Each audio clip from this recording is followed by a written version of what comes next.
Kalau pasien sirosis muntah darah, kemungkinan besar itu bukan MAH. Ini adalah suatu kondisi darurat. Mungkin banyak orang mengira bahwa muntah darah atau buang air besar hitam itu hanya gangguan lambung biasa. Padahal tidak demikian kalau itu terjadi pada pasien sirosis hati. Itu bisa jadi tanda perdarahan varises atau pembuluh darah yang melebar pada kondisi sirosis hati. Hal ini bisa beresiko fatal dan harus segera ditangani. Sebenarnya apa sih varises itu? Kita bayangkan saja, hati itu seperti suatu filter. Kalau dia mengalami sirosis, berarti dia mengeras.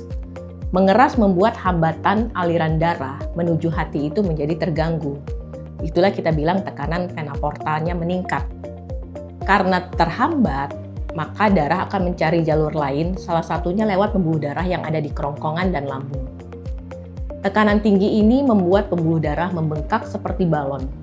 Inilah yang kita sebut sebagai varises atau pelebaran pembuluh darah. Permasalahannya varises ini tidak sakit, tidak terasa, tapi bisa pecah kapan saja. Kamu harus curiga kalau sudah bergejala muntah darah atau buang air besar hitam. Langsunglah pergi ke IGD. Jangan tunggu. Kalau sudah kejadian atau untuk pencegahan, dokter punya dua jurus utama tergantung lokasi perdarahan pasien, apakah di kerongkongan atau di lambung. Penanganan biasanya akan kombinasi antara obat dan tindakan endoskopi. Yang pertama, ligasi untuk perdarahan yang dari kerongkongan. Kalau varisesnya ada di saluran makan atau esofagus, dokter akan melakukan ligasi atau pengikatan.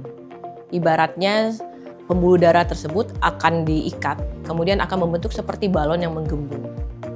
Pangkalnya diikat pakai karet gelang kecil dengan alat endoskopi, sehingga nanti aliran darahnya akan berhenti dan lama-lama varisesnya akan kempes.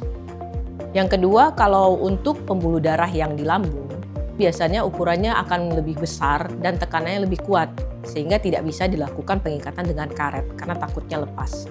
Solusinya, maka kita menggunakan zat yang khusus, yang mudah mengeras, atau zat sklerosan seperti histoakril. Dokter akan menyuntikkan zat khusus ini yang akan membantu menutup pembuluh darah melalui proses pengerasan. Sebelum tindakan, pasien tentu saja wajib puasa makan dan minum selama 6-8 jam. Kemudian harus menandatangani surat persetujuan tindakan atau yang disebut sebagai informed consent. Dan juga harus menginformasikan apakah ada riwayat penggunaan obat-obatan atau riwayat alergi.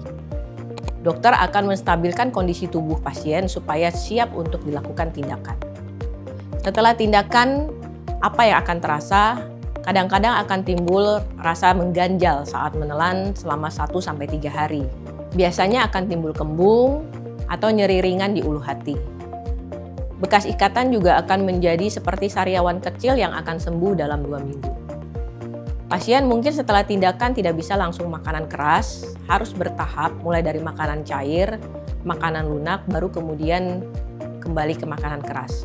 Tapi harus dihindari makanan yang pedas supaya karet atau lemnya tidak terganggu. Jika Anda atau keluarga memiliki sirosis hati, jangan tunggu sampai muntah darah.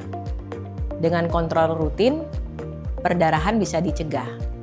Jangan tunggu sampai terlambat.